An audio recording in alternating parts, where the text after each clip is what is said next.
नमस्कार दोस्तों। हाल ही में केंद्रीय श्रम एवं रोजगार मंत्रालय ने जो ब्लिंकिट, ज़ेप्टो और स्विगी, इंस्टामार्ट जैसे प्लेटफॉर्म्स 10 मिनट डिलीवरी का दावा करते थे, उन दावों पे बैन लगा दिया है। अब इस कदम से ऐसा माना जा रहा है कि हमारे देश के इकोनॉमी में जो गिग वर्कर्स हैं, उनकी सुरक्षा सुनिश्चित होगी और उनके स्वास्थ्य और जीवन पर जो गंभीर खतरा उत्पन्न हो रहा था, उससे भी उन्हें छुटकारा मिलेगा। तो हाल के वर्षों में हम ये देखते हैं कि जो क्विक कॉमर्स है, उसका भारत में बहुत तेजी से विस्तार हुआ है। और इन सारे क्विक कॉमर्स में हम देखते हैं कि 10 से 15 मिनट में जो डिलीवरी का कॉम्पिटिटिव एडवांटेज यूज किया जा रहा था, उसको हाल ही में केंद्रीय श्रम एवं रोजगार मंत्रालय ने बैन कर दिया। तो आज के सेशन में दोस्तों हम समझेंगे कि आखिरकार इस बैन की जरूरत क्यों पड़ी, साथ ही साथ इस बैन का हमारी अर्थव्यवस्था पे क्या प्रभाव पड़ेगा, हमारे देश में जो स्टार्टअप कल्चर है, उस स्टार्टअप कल्चर पे इसका क्या प्रभाव पड़ेगा, और साथ ही साथ हम गिग इकोनॉमी के बारे में भी समझेंगे कि आखिरकार गिग इकोनॉमी क्या होती है, गिग वर्कर्स क्या होते हैं, और कैसे ये जो कदम है वो हमारे देश में गिग वर्कर्स को सुरक्षा प्रदान करेगा। तो आई एम योर दोस्त Rahul Sharma and I welcome you all to Rahul Sharma education. सबसे पहले दोस्तों हम समझते हैं कि सरकार का हस्तक्षेप इस मामले में क्यों हुआ। देखिए, 10 मिनट की डिलीवरी का जो सिस्टम है, इसमें समय की बहुत ज़्यादा पाबंदी होती है, और समय की पाबंदी होने की वजह से जो डिलीवरी ड्राइवर होते हैं, वो बहुत ही ज़्यादा तेज़ और असुरक्षित ड्राइविंग करते हैं, और इससे सड़क दुर्घटनाओं का जोखिम बढ़ जाता है। फिर इस 10 मिनट की डिलीवरी की वजह से आप देखेंगे उनके कार्य घंटे में भी उनको फ्लेक्सिबिलिटी नहीं मिल पाती, उनको ठीक से विश्राम नहीं मिल पाता है। और चूंकि वो गिग वर्कर्स हैं, वो हमारे इकोनॉमी के ऐसे पार्ट से आते हैं जहाँ पे उनको सामाजिक सुरक्षा जैसे बीमा हो गया, पेंशन हो गया, ये सब चीज़ें नहीं मिलती। तो इन सारी चिंताओं के मद्देनज़र आप देखेंगे सरकार का ये वर्तमान हस्तक्षेप हमें देखने को मिलता है। तो सरकार ने जो ये वर्तमान हस्तक्षेप किया है, वो केवल डिलीवरी समय के हस्तक्षेप का नहीं है, वो हमारे गिग इकोनॉमी के रेगुलेशन का स्टेप है। वो किस तरीके से सरकार अब हमारे गिग इकोनॉमी को देखती है, उसको रेगुलेट करने की कोशिश कर रही है, ये हालिया कदम इस तरफ हमारा ध्यान खींचता है। अब इस 10 मिनट डिलीवरी का महत्व क्या है? सबसे पहले आप देखिए कि ये जो स्टेप है, ये हमारे देश में एक श्रमिक केंद्रित शासन की तरफ हमारे देश को लेके जाएगा। पहली बार सरकार ने जो स्पीड ड्रिवन बिजनेस मॉडल था, उसको श्रम सुरक्षा के नजरिए से देखा है। हमारी सरकार ने ईज ऑफ डूइंग बिजनेस के लिए कई सारे कदम उठाए हैं, लेकिन इस कदम के साथ सरकार ने इस बात को साबित किया है कि ईज ऑफ डूइंग बिजनेस के साथ साथ सरकार का इस बात पे भी बल है कि वो ease of living for workers के लिए भी काम कर रही है। जो हमारे देश में वर्कर्स काम करते हैं, उनकी ईज ऑफ लिविंग अच्छी हो, बिजनेस के साथ साथ इस बात को भी सुनिश्चित करने का काम इस बैन के माध्यम से किया गया है।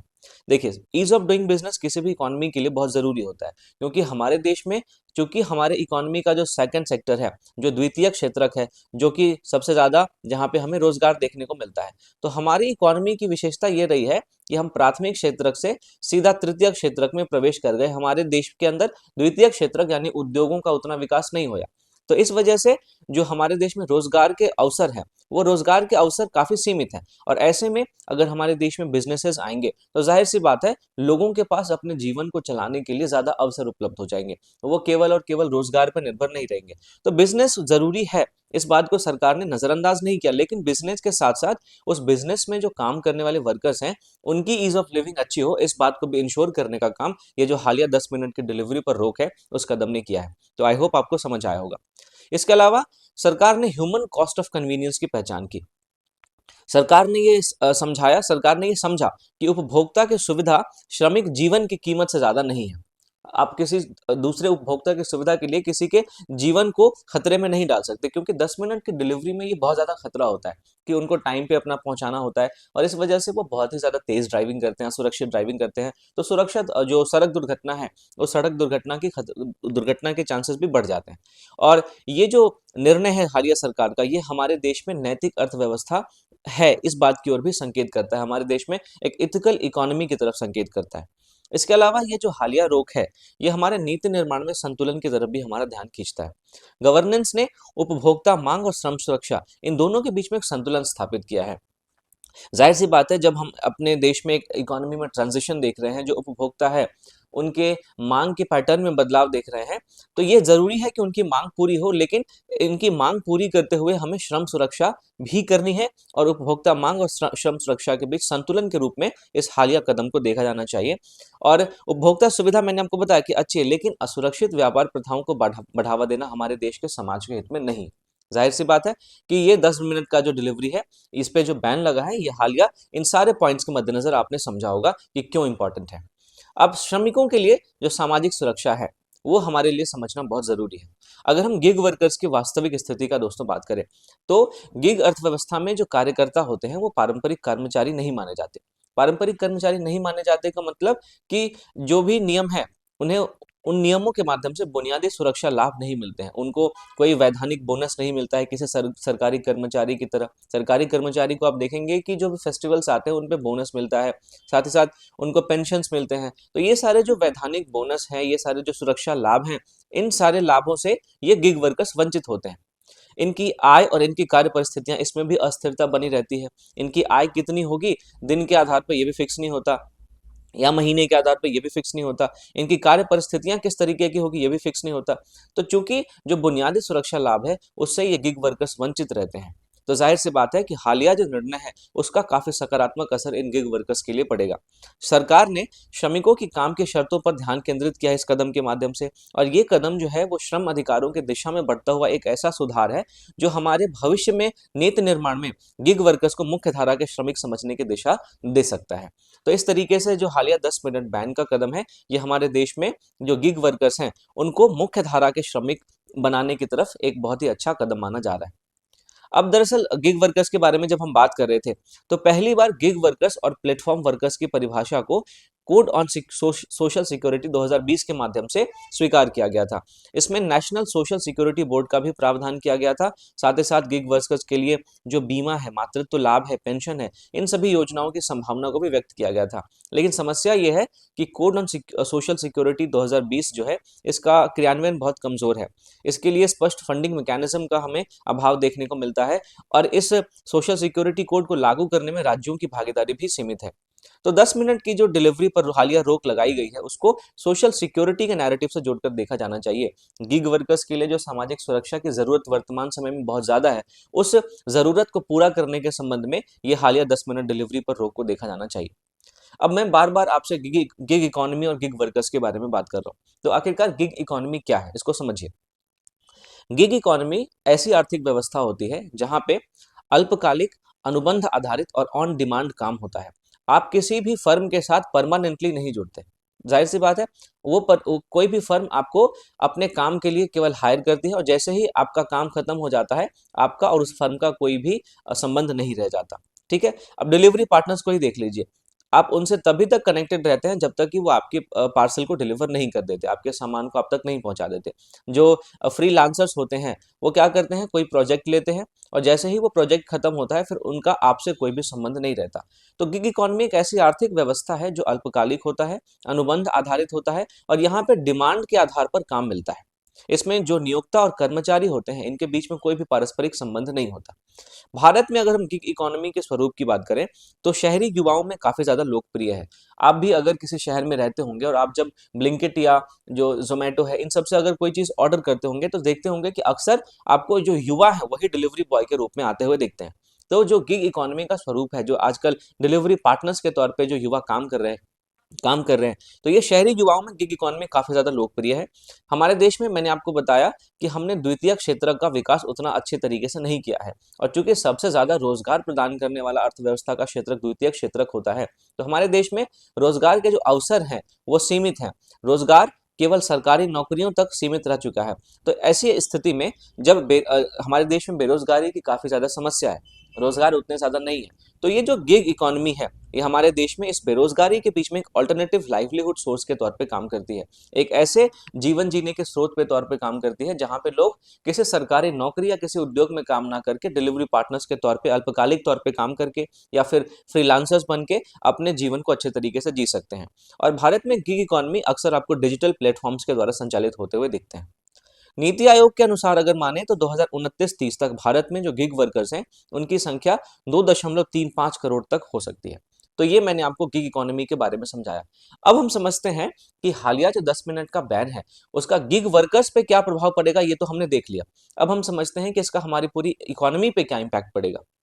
देखिए, जाहिर सी बात है, इसके कुछ सकारात्मक प्रभाव भी पड़ेंगे और इससे संबंधित कुछ चुनौतियां भी आएंगी। अगर हम सकारात्मक प्रभाव की बात करें, तो ये एक सस्टेनेबल बिजनेस मॉडल्स को बढ़ावा देगा। जाहिर सी बात है कि मैंने आपको बताया कि हमारे देश में इस कदम के माध्यम से सरकार ने इस बात पर जोर दिया है कि हमारे यहाँ पे ईज ऑफ डूइंग बिजनेस, इस पे तो बल है ही, साथ ही साथ ईज ऑफ लिविंग ऑफ जो वर्कर्स है, इस पे भी सरकार बल दे रही है। क्योंकि अगर वर्कर्स के ही वर्कर्स का ईज ऑफ लिविंग अच्छा नहीं होगा तो जो बिजनेस है वो भी फेल कर जाएगा, क्योंकि बिजनेस उसके वर्कर्स ही चलाते हैं, जाहिर सी बात है।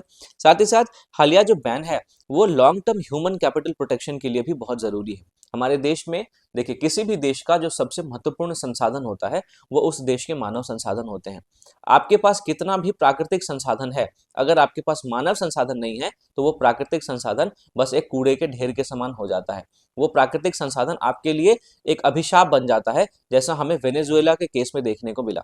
वेनेजुएला दोस्तों एक ऐसा देश है जहां पे दुनिया भर का 20% जो ऑयल है वो पाया जाता है, लेकिन उसके बावजूद आज आप वेनेजुएला वेनेजुएला की स्थिति आप देख सकते हैं कि वेनेजुएला किस हद तक आर्थिक संकट से गुजर रहा है। वहां पे मानवीय संकट यानी प्रवासन की समस्या आपको देखने को मिलेगी। तो ऐसा इसलिए हो पाया क्योंकि वहां पे मानव संसाधन का विकास नहीं हो पाया, है ना। तो हमारे देश में अगर हम ह्यूमन कैपिटल प्रोटेक्शन पे जोर नहीं देंगे तो जाहिर सी बात है हमारी अर्थव्यवस्था अगर ह्यूमन कैपिटल की प्रोटेक्शन पे आधारित नहीं होगी तो धीरे धीरे करके ये चरमरा जाएगी और विकास की वो गति नहीं रह पाएगी जिसकी हम आशा करते हैं। साथ ही साथ दोस्तों इस अर्थव्यवस्था में, इस बैन के माध्यम से अर्थव्यवस्था में जो दुर्घटना है और हमारे स्वास्थ्य लागत है उसमें भी कमी लाई जा सकेगी। लेकिन अल्पकालिक चुनौतियां भी इस बैन से जुड़ी हुई है कि डिलीवरी टाइम एक्सपेक्टेशंस में बदलाव कैसे होगा, साथ ही साथ जो कॉस्ट स्ट्रक्चर है उसमें भी सुधार की जरूरत है। तो दीर्घ काल में हम देखते हैं इस कदम के माध्यम से हमारे देश में एक जिम्मेदार पूंजीवाद को बल मिलेगा। देखिए, पूंजीवाद जो है वो सीधा सीधा मुनाफा के आधार पर काम करता है। तो हालिया जो 10 मिनट की डिलीवरी थी, इसमें ऐसा नहीं है कि केवल जो डिलीवरी बॉय होते थे उनको परेशानी का सामना करना पड़ता था, इससे उनको मौद्रिक फायदा भी होता था, इससे उनको काफी ज्यादा मॉनेटरी फायदा होता था। तो ऐसी स्थिति में हम अपने देश में जब इस 10 मिनट की डिलीवरी को बैन कर रहे हैं तो उसके सामने कुछ चुनौतियां हैं। लेकिन ये जो कदम है वो एक लंबे टाइम पीरियड में हमारे देश में एक जिम्मेदार पूंजीवाद को बढ़ावा देगा। ऐसा पूंजीवाद जो केवल मुनाफा नहीं देखता, जो केवल जो है बिजनेस के लिए क्या अच्छा है वो नहीं देखता, ऐसा पूंजीवाद जो बिजनेस के साथ साथ उसके वर्कर्स के भी ईज ऑफ लिविंग का ख्याल रखता है, हम अपने देश में ऐसे पूंजीवाद पर बल देंगे। तो इस तरीके से हमारी इकोनॉमी पे कुछ अच्छे प्रभाव भी पड़ेंगे, लेकिन उससे संबंधित कुछ चुनौतियां भी देखने को मिलेंगी।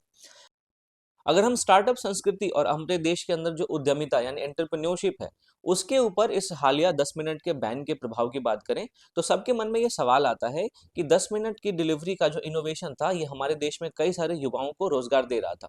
बहुत सारे युवा जो थे वो इसमें इसलिए शामिल हो रहे थे क्योंकि 10 मिनट में वो डिलीवरी करके एक ठीक ठाक पैसा कमा ले रहे थे। तो क्या ये एक इनोवेशन किलर स्टेप है? तो इसका जवाब है नहीं। क्योंकि देखिए, हमारे देश में मूव फास्ट और ब्रेक थिंग्स इस मॉडल पर पुनर्विचार करने की जरूरत थी, क्योंकि हम बहुत ज्यादा तेजी से किसी भी उपभोक्ता को सुविधा उपलब्ध करवा के अपने समाज में कुछ चीजों को हम नुकसान पहुंचा रहे थे, जो हमारे समाज के वर्कर्स हैं उनको नुकसान पहुंचा रहे थे। तो इस मॉडल पर पुनर्विचार करने की जरूरत थी और हालिया जो कदम है उसने पुनर्विचार किया भी है। फिर इसके बाद हमारे देश में इथिकल इनोवेशन की ओर झुकाव हमें दिखाना ही पड़ेगा, क्योंकि इनोवेशन तब तक सही नहीं होता जब तक कि वो एथिकल ना हो। अगर हम गलत तरीके से इनोवेशन लेके चले जो कि हमारे समाज के किसी वर्ग को नुकसान पहुंचाए, जो कि हमारे समाज के किसी खास वर्ग के जीवन स्तर को जो है वो नीचे लेके जाए, उनके ईज ऑफ लिविंग को नुकसान पहुंचाए, तो ऐसा इनोवेशन हमारे किसी काम का नहीं रहता है। तो इथिकल इनोवेशन होना बहुत जरूरी है और हालिया कदम इथिकल इनोवेशन की तरफ ही झुकाव प्रदर्शित करता है। इसके अलावा हमारे देश में तकनीकी और लेबर वेलफेयर जो श्रमिक कल्याण है, इन दोनों के बीच में संतुलन स्थापित करने की भी कोशिश करता है। और इस कदम के माध्यम से हम ये देखते हैं कि हमारे देश में एक मैच्योर स्टार्टअप इकोसिस्टम का निर्माण हो रहा है। और एक मैच्योर स्टार्टअप इकोसिस्टम वही होता है जो कि रेगुलेशन के लिए रेडी होता है। उस स्टार्टअप इकोसिस्टम में अगर कोई कमियां हैं तो सरकार उसको रेगुलेट करती है और उस रेगुलेशन के लिए यह स्टार्टअप इकोसिस्टम तैयार रहता है, वही स्टार्टअप इकोसिस्टम अच्छा होता है। और हालिया जो 10 मिनट का कदम है ये एक बार फिर से हमारे देश के जो कल्याणकारी राज्य की अवधारणा है उस कल्याणकारी राज्य की अवधारणा के अनुरूप है। हमारे संविधान निर्माताओं ने जिस कल्याणकारी राज्य की अवधारणा का सपना देखा था, हालिया कदम उस सपने को पूरा करता हुआ भी दिख रहा है।